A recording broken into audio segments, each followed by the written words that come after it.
MDG TV, une chaîne Wint pour la cause de Christ. Mafuta Yasika, Mafuta Yasika, Mafuta Yasika.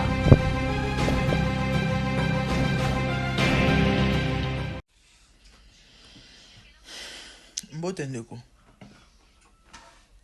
Bible Zoloba, que les sages écoutent et il augmentera son savoir. Le problème avec vous, bon naroyokate, bon narolandate, même pas mon commenter. Bon nazara makasa ya opesa bat ba leçon. On dirait bien ne bozala digne et pourtant c'est pas le cas. Obimi zoba makasi permettre nga obimi penda vrai zoba. Parce que nga na tikal ko lobate ke wana eza Sandra Mbui. Na tikal ko lobango te le fait que yo moni kombo Sandra to photo à Sandra. Fala ko lokoye banan le pourquoi.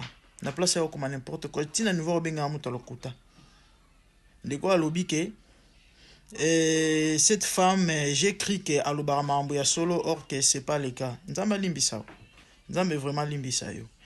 Nanzela commentaire na yo na profiter na répondre ba tenir so ba comment même chose. Ba tout boya ki ko koma na vidéo na salaki.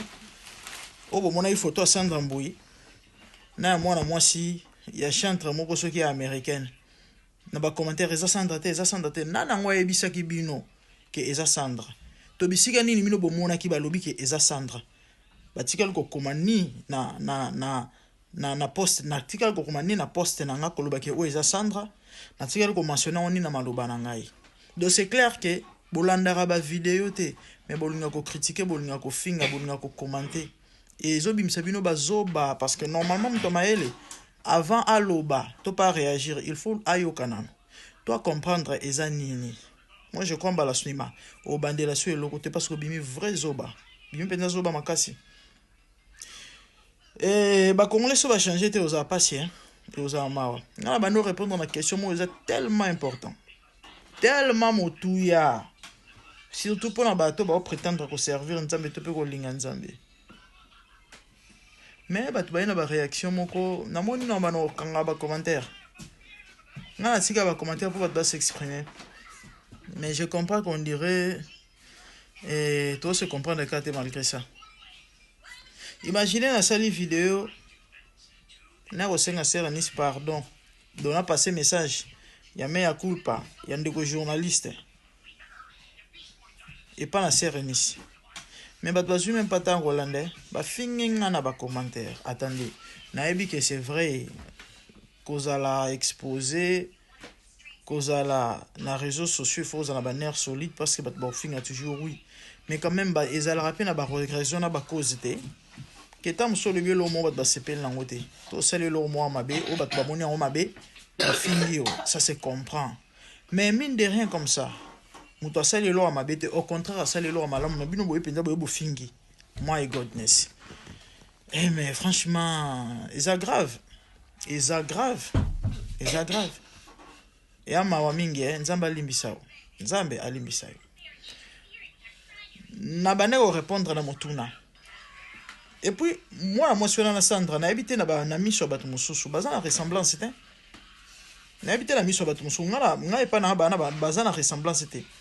Et na tche des photos bande konanga, na tche photo Sandra Mbui, na tche photo moi na mwasi wana. Na tikal ko mentionner te que za même personne. Mais nga na habité batu baza la rendingi nini franchement, mito batu za ba très sérieux problème hein. Na répondre à la question moi est tellement vital. Parce que vous l'ensemble oyo lelo est compliqué but bon c'est l'ensemble selon bango et non selon nzambe ou encore selon Bible nzambe basale la selon bisoté yeso zolo ba ce n'est pas vous qui m'avez choisi mais c'est moi qui vous ai choisi et je vous ai établi afin que vous alliez vous porter des fruits et que ces fruits des mers nzambe mto pona biso abenga biso d'autres servir selon bisoté. Batuni motuna pourquoi ba chantre américaine akola ta sexy ça ne pose pas un problème et scandalise raté ba critique raté ba mona ngoma bete ba finga raté mais ceux qui sont dans Mbouya lati sexy et comme problème question ezaki yango ndena ki na répondre par rapport à Bible et du coup boye bolandi même pas bokbandi ko bamba mabanga et na vidéo ami balé introduction na ngezaki clair que vidéo neza libosoté na sala ki moko déjà avant. Ah, franchement, les Congolais, ils ont passé. Que Dieu nous aide. Bandeko. Et puis, na ba commentaire, batou, na vidéo, na landa qui y a, moi, na mobile, va poser une question. Na ba commentaire, il y a des gens qui ont appuyé en disant qu'effectivement, tout n'a pas même question. Donc, ils ont clair, ils ont la qui s'est bazan à la kin, tout peut bazan à problème. Il y a connaissance. Oh, il faut pas acquérir. Ndé na yakina mega ko expliquer par rapport à nini Bible zoloba.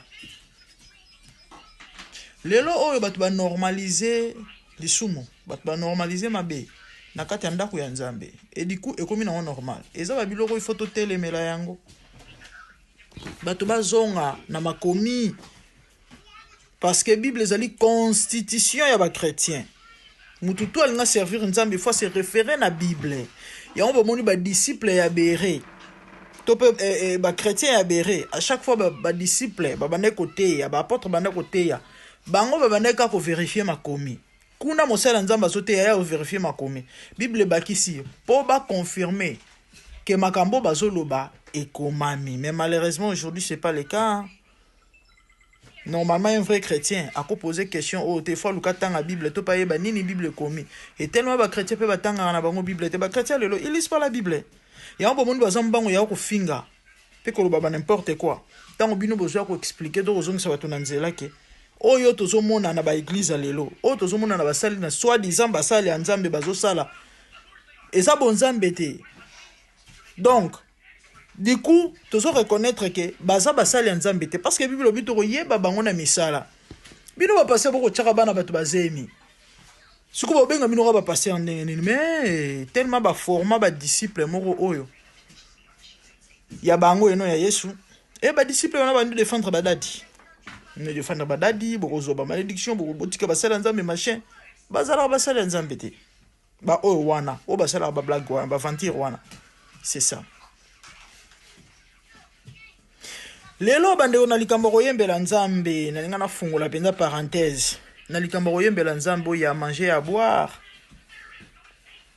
manque ya inspiration memi batu na plagiat et plagiat ngo pe oleza lata muto a plagié mama buloba muto a plagié parce frère de Ningonde muto a plagié Frank Moulaja tope ale moloto bat bazuki ndoko plagié ba wenge bat bazuki ndoko plagié ba Koffi Olomide bat bazuki ezo sala pasi nyonso na manque d'inspiration et pour ta source d'inspiration est Nzambe. Batu tellement baza suna confiance en Nzambe te. Batu tellement baza suna foi te. Ba limiter Nzambe qu'il y a des choses que Dieu ne fera pas ou encore que Dieu ne peut pas faire. Et pourtant nyonso ezana mokili ya batu Bible zolo ba c'est créé par lui et pour lui. Tata wana voisin yé a plagiat Nzambe. Et ba disciple na ye ba développer na ndenge na bango. Ya père na bango. Parce que malheureusement ba o Nzambe ole bazonga na source d'inspiration. Bango ba kei kune pas tato a plagiaka. Ba copier ba disciple na ye.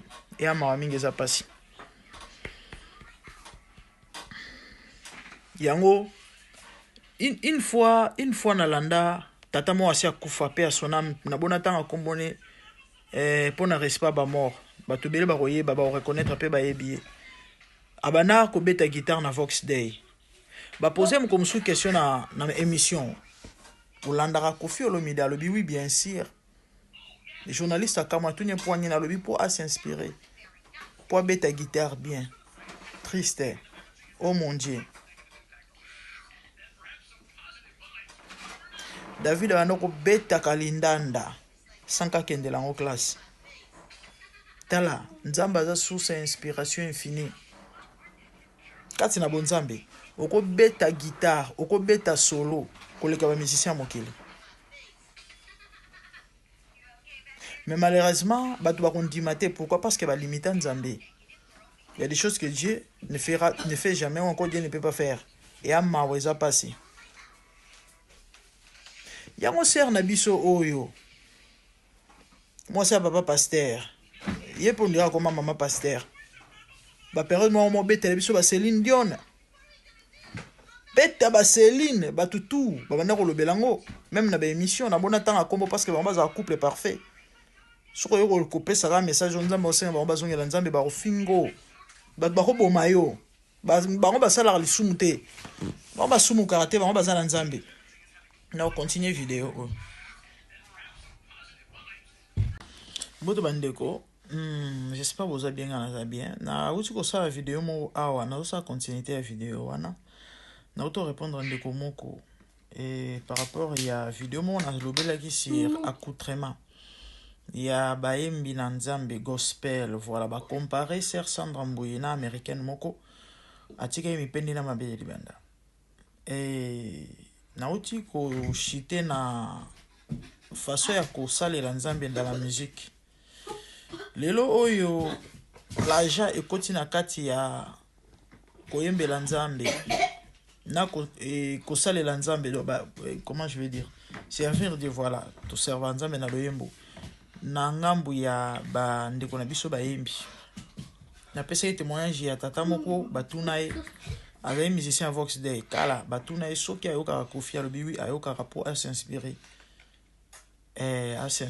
ayoka ka achaka penza litoi malamu pozo ba inspiration abeta lindanda malamu parce que abeta la guitare mutuneza bandeko. David anozo ba inspiration wapi parce que David azalaki grand guitariste, il y a des gars et na mentionnaki que to servoir nzambe ba servoir nzambe te selon le monde ou encore selon nous, notre système, notre façon, mais on sert Dieu selon lui. Et sur le bibi noté pona nganga na pona bino. Nzamba bengi Moïse na ngomba alakisi image na likolo na lola. Et tant Moïse a quitté na se abisi Moïse batonga tabernacle alobi na yebo a mentionné alobi sala modèle na lakisa ki likolo. En d'autres termes, eloko oyo bakosalela nzambe ekozala jamais modèle à mokili, ekozala jamais modèle à bato, il faut zala kaka lolenge ya likolo. Ya omoni makomi ezoloba c'est poussé par le Saint-Esprit que les hommes saints, on parle des hommes saints, on parlait de la part de Dieu. Pour parler de la part de Dieu, tu dois être poussé par le Saint-Esprit. Pour servir Dieu, tu dois être poussé par le Saint-Esprit. Quoi que ce soit, nyonso, tout ce que oyo mutu, il faut asale la nzambe, ayemba, ateya, asala nini, songolo pakala. Il faut inspiration. Na manolo ba nyonso mutu akosala pona nzambe, il faut s'inspirer et pas la nzambe. Sinon te ekosepelisa na nzambe te. Ata forme na ngo ndenge nini. Oyo contacter za fond. Ya on bomoni kala ba mente ba frère Patrice il y a l'époque ba buloba et autres mutuloa frère Patrice to papa mente to bazaki oka kombo ya pamba kombo kaka na guitare mutazo yemba bat baolela. Pourquoi? Tellement molimo eza agissante mitema ezosimbama ame ezosimbama. Mais alelo malgré connaissance ebele, je ne dis pas que kozana connaissance ya musique ya lisumu, pas du tout. Kobetela ko utiliser ba instrument nyonso na artificiel na ya IA machin eza lisumu, pas du tout. Mais fond eza vide bon nzambe eza te parce que bato na place ba servir nzambe selon nzambe ba ke plagier ko copier mokili pour ba ko servir na nzambe. Dieu ne va pas tirer gloire. Seigneur ne va pas tirer gloire. Na auto le bela couple na auto le bela ndeko na biso mo ya mwasi ayemba banze nzambe a parmi bato bat balingaka ba période mo betela biso ba Céline Dion.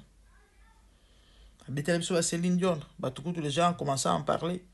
Mais bilo abeti oyo na ba émission l'Obama na bona tanga comme parce que ya bango baza ba santo couple saint so meki kaka ote kutu nzambe neti mikolo ba message tomboki pona bango ezaka nzambe message moko oyo batu tu baya ko pesa ba message ba pesa to ba loba bazongela nzambe.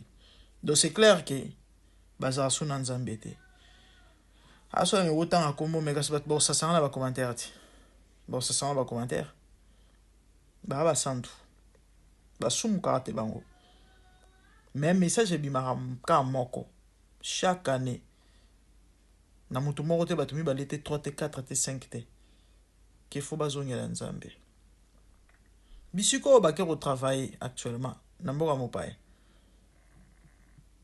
et na bamendele wana kombo ya nini wana ezala sonene yeloko na bango wana ya soki ya chaîne soki radio soki télévision soki ni ce sont des occultistes. Dis-moi qui tu fréquentes, je te dirai qui tu es. Ce sont des occultistes. Ndeko moko akomelanga na profiter pe kana pesa message. Année passée ndeko moko akomelanga inbox. Abi mama, pesa sert nani oyo message parce que l'église n'a biso message ebimi que akende mboko baza actuellement akende kunate. Po ba olinga ba initier to pe ba kotia bango bona na comme frère wana trop tard abi au moment le bon point oui parce que déjà c'est akende et puis ba yamba qui ba présenter qui ya moi simoko ando sambela na l'église à Castano à Longwa ba to bele ba yebi aza forme ba américaine latine boy aza plus espagnol alors ba français tengama ba sekakai ama o dénoncer tant on sert na biso akenda ki kuna ba présenter qui ba yamba qui ya congolais ta pe mamu na biso te masala émission ko lobaki adhérer na secte na bango masala émission pour faire imaginer donner un message frère wa pesa à partir à kini ndenge moko et c'est peu même période na biso nous en retard parce que tala mamu na moni frère wana gangi bat balu na bango yo ce que to sane to comment pesa na bakodi parce que to lembi ma finga te to lembi ma finga to sane to lembi ma finga. Nakangi parenthèse bandeko liga mna oyembela nzambe na koshite na lobaboy so oyembela nzambe linga premièrement il faut en converti parce que so za robongo na te o sa elote ndama o gloire te et du coup yo morope o bunga nonzela parce que o yana fait étranger et puis après nzama o rejeter. Nana barana ba musicien boy tala nzamba source inspiration. La Bible a dit avec Dieu nous ferons des exploits. Tala kana nzambe ya pamba wa capable à rukamusa mokili mon loto avec quelle voix. Allez mon loto avec quelle voix. Mazena ngolwana okoma banzembo batumsu bana ko interpréter. Lelo banzembo ni traverser ba frontière. Tango kufa ba ris ba randa hommage ba image oneza na YouTube et kamuisa biso. Ba japonais ba interpréter banzembo moloto ya batu mwindu te ya mindele ya ba asiatique wana eze belete ya bwebisanga na Congo musicien ni gospel oyo ke ba communauté ya ba mindele baza penza bazui banzembo na ye ba ko interpréter yango nde ba interpréter ya moloto baza belete ensemble avec nous faisons des exploits nzamba source inspiration tala nzamba rosalo panneau publicitaire et rosarana te so lukika intérêt na ye o sa la volonté na ye o kamusa mokili ya bato ngana zui appel à Royimba en 2004 que le Seigneur me pardonne pour la négligence. Plus ou moins 2 ans passés, un bien-aimé prophète totanga na ye et appelle un message precious close kanga porte wana poussa ngokuna avec un message abina nzamba zoloba pourquoi zo négliger ministère et Royimba. Certainement retourne à grande dame na voix au apika ou eka voix ou ligoro do bozo yoko et ngana zui appel en 2004 car a plus de 20 ans nala banze mumsuna komati lelo na yemba monante na sala album 12 ans ou 13 ans passés bon ebimate parce que ba melanga mbongo duplication na bolembu tout ça mais zanango yana denze mona betamina ba générique na bat balana ba émission na YouTube bat balinga o makasi bat ba se plano makasi na sala 10 titres na zone jemba mutute yanga moko la famille j'ai des chansons telles que vous me voyez là na kopesa bato bayembaka nazana banzembo ebele ya kosakana te tana lo bala bino ebele nalinga omi lobela te na beta atoro te Eta na lo banzembo banzembo. Ya banzembo to ya bafondaka wana non. Nzembo. Par la grâce de Dieu. Talanzamba za capable. Soka ozuka bonzambo tche sérieux tche volonté tche okamusa mokili.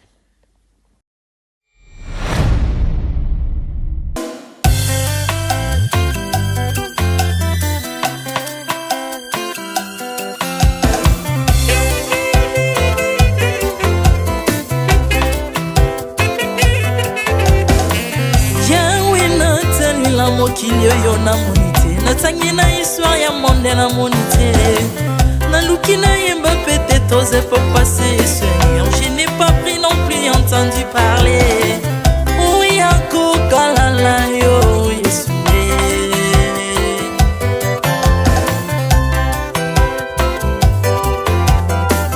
même na domaine ya sorcellerie nationale atana oyo ya international papa na yo kisangwa banzamba mokili yo mopota kufa se kwa lokola yo Yesu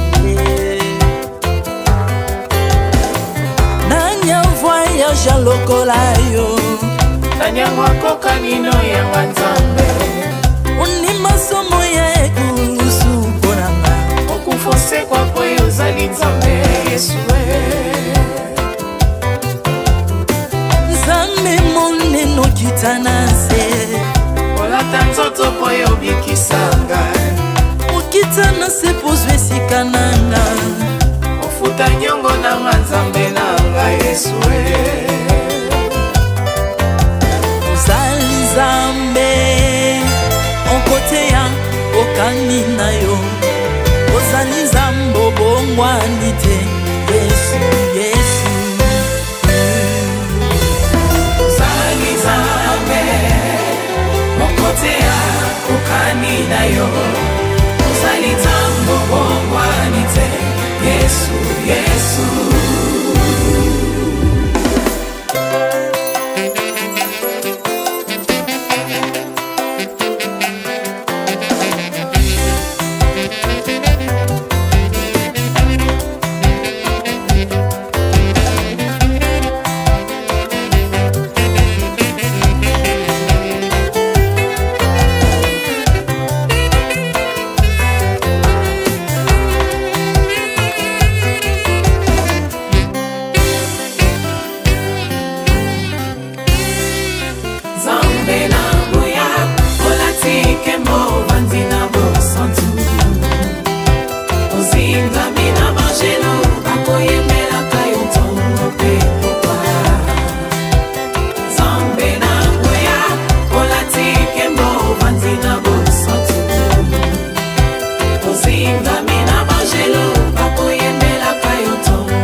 ozali nzambe na bomoi papa ozali nzambe na bomoi yawe ozali kondi oyo esimba bomoi nanga ozali nzambe oyo abikisa maladi nakokende wapi nzambe soki na yo te likolo evangelo na yo yawe mabele nyotelo na yo ozali nzambe ozali nzambe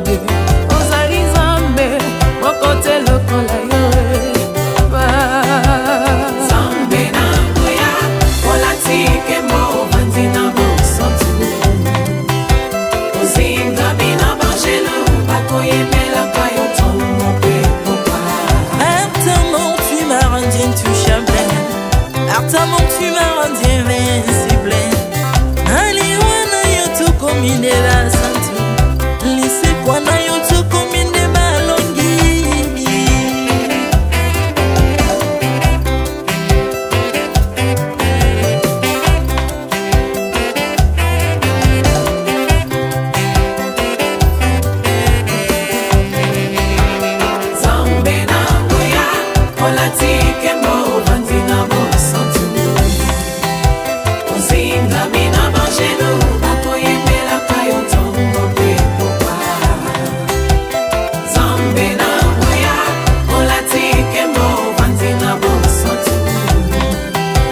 kozinga mina bangelo bakoyemelaka yo ntongo mpe mokwa autrefois ngai nazalaki binzo ndoki akolianga lolengalingi mais par son son na se métamorphosé osimingo sambwe maladi na biso olengo bebi naza toxique grâce à lui.